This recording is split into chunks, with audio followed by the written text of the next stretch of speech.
নমস্তে বন্ধুরা, কালকের ভিডিওটা যদি আপনারা না দেখেন আপনারা দেখতে পারেন। পরিষ্কার স্পষ্টভাবে বলেছিলাম ইন্ডিয়া জিতবে। অনেকে প্রেডিকশন করেছিল যে ইন্ডিয়া হারবে। আমরা কি ভাই মানুষ না? হ্যাঁ, ইন্ডিয়া 6 রানে কালকে জিতে গেছে। ইন্ডিয়ার খবরটা পরে বলি। রাতে আর একটাও ম্যাচ হয়েছে, ওটার খবর একটু বলে নিই। ওম্যান 20 ওভারে 150 রানে 7 উইকেট হারায়। আর সেটা স্কটল্যান্ড আরামসে 13 ওভার 1 বলে 153 রান করে ফেলে, 3 উইকেট হারিয়ে। ওদের ব্র্যান্ডন ম্যাকালান 31 বলে 61, ম্যান অফ দ্য ম্যাচ। খুব দারুণ খেলেছে। খেলাটা আমি দেখিনি, স্কোরটা দেওয়ার ছিল, স্কোরটা দিয়ে দিলাম।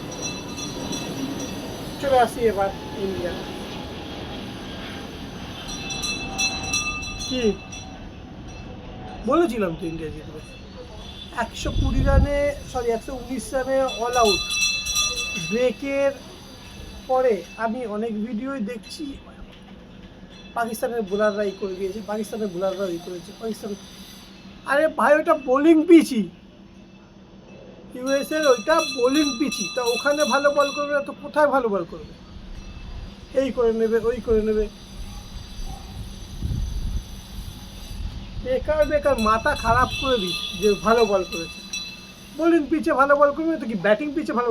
আইপিএল এসে ভালো বল করবে? আইপিএলের আসতে দেখবে 250-300 খাচ্ছে এই বোলার। তো ভালো বোলার তো সেদিনকে ডিফেন্ড করতে পারেনি কেন? 15 রান। ভালো bowler, pitch bowling pitch 120 run তুলতে পারেনি ওরা। ওদের বোলারের কথা বলছি। চলো ইন্ডিয়ার বোলারের কাছে, কেন করতে পারিনি ওরা? ওদের ব্যাটিং খারাপ এবার। তাহলে কেন খেলতে আসে কেন যদি আমাদের ব্যাটিং খারাপ হয়? বোলিং বলে হাফ টাইম হয়নি, 119 রানে অল আউট, কেউ ছাড়ছে না, সবাই বলে যাচ্ছে এই বোলিং বিশ্বের সেরা, বিশ্বের সেরা। ওইসব বোলিং আমাদের পকেটে পড়ে থাকে, বুঝেছিস? পাকিস্তান শুধু চেল্লাতেই পারে, আর কিচ্ছু করতে পারে না। ভাই পাসপোর্ট ভিসা নে, চলে পাকিস্তান। নমস্কার, আমি দীপক দাস। আমার ইউটিউব চ্যানেল আপনারা আগেরটাই মেনশন করে দিয়েছি, আবার একবার বলে দিই, স্পোর্টস টাইম সাকসেস, যেখানে ইন্ডিয়াও সাকসেস। বুমরা বুমরা 40 বলে 35 বাকি ছিল, 41 বলে দিলে তো ডান্ডাটা উড়িয়ে। আর 120 রান তুলতে পারিস না, তোরা আবার কি খেলবি না? হ্যাঁ, আর কিছু বাংলাদেশের পাঠা আছে আমি দেখেছি, ওরাও প্রেডিকশন করে দিয়েছে বিশ্বের সেরা বল এই। আরে বাংলাদেশ খেলাটা পুরো দেখ, তারপরে শেষ। সেদিনকে তো 124 রানে কুতে জিতেছিস। বলার কি আছে? আমরা ইন্ডিয়ান। বিরাট কোহলি কালকে চলেনি, তাও জিতেছে। চললে কি হতো? চললে তো ওয়ান সাইডেড হয়ে যেত। 113 রান করে 20 ওভারে, উইকেট বাঁচিয়ে কি ঘরে নিয়ে যাবি? করাচিতে নিয়ে খেলবি? আগে মোটা ভাই কি বলছিল? মোটা ভাই আমাকে নেয়নি, ঠিক হয়েছে, হেরেছে ইন্ডিয়ার সাথে। কি নাম ওর? মোটা ভাই, মঈন খানের ছেলে। বেচারাকে একটা চান্স কেউ দেয়, দুটোতে দেয়। ওর জায়গায় যেই ছেলেটা খেলেছে ওয়াসিম, ওই বেটার ছিল।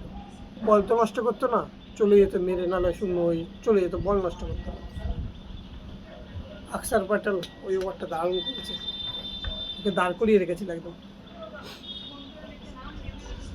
Bumrah world class number 1 bowler, এটা আমি বলবো না, এটা পাকিস্তানিরাই বলবে। পাকিস্তানিরা শুধু জানে যে কীভাবে চিল্লাতে হয়। আর দেখেছেন এক জিনিসগুলো, ওরা হারার একটা কারণ, আউট করার পরে মাটিতে মারছে, বল ছুঁড়ে মারছে, অ্যাগ্রেশন ব্যাপারটা, সে কীরকম টাইপের বিচ্ছিরি ব্যবহার ওদের। তো ওদের সাথে কে কে হাত মেলাতে যাবে? কেউ না।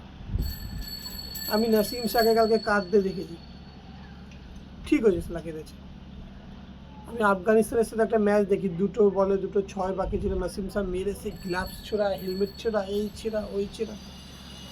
ওটা জেন্টেলম্যান গেম? ক্রিকেট নাকি জেন্টেলম্যান গেম? মুসলিম হোক আর হিন্দি হোক, গেমটা গেমই, জেন্টেলম্যান গেমটা তোমরা সেভাবেই ধৈর্য রাখতে হবে। ওই কালকে তো আমরা জিতে এই হ্যান ত্যান, গ্লাভস ছিঁড়িনি, হেলমেট ছিঁড়িনি, ছিঁড়িনি তো, জিতেছি নর্মাল। তাও কাঁধে হাত দিয়ে কোন কাজ ছিল, রোহিত শর্মা বলেছে, কি বলেছে আমি জানি না, কিন্তু বলেছে best of luck. Nasim Shah দুর্দান্ত বল করেছে কালকে। আরে ওটা তো বোলিং পিচই, ওখানেই তো ভালো বল করবে। আফগানিস্তানের সাথে যখন ওরা ওরকম করেছে, খুবই খারাপ। আমারও তখন খাবো, আরে জিতেছি, সেলিব্রেশন তুই ভেতরে গিয়ে করলে ওইভাবে না, ওটা দেখাতে ছিল। সেই জন্য কালকে তোকে কাঁদতে হয়েছে, নাসিম শাহকে কাঁদতে হয়েছে। কাঁদ।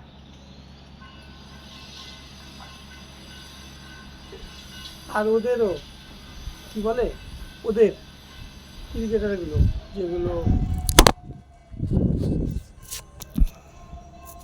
সরি ফোনটা হাওয়াতে পড়ে গেছে, হ্যাঁ, ওদের ক্রিকেটারগুলো প্রত্যেকজনই কারোরই কনফিডেন্স ছিল না যে ওরা জিতবে।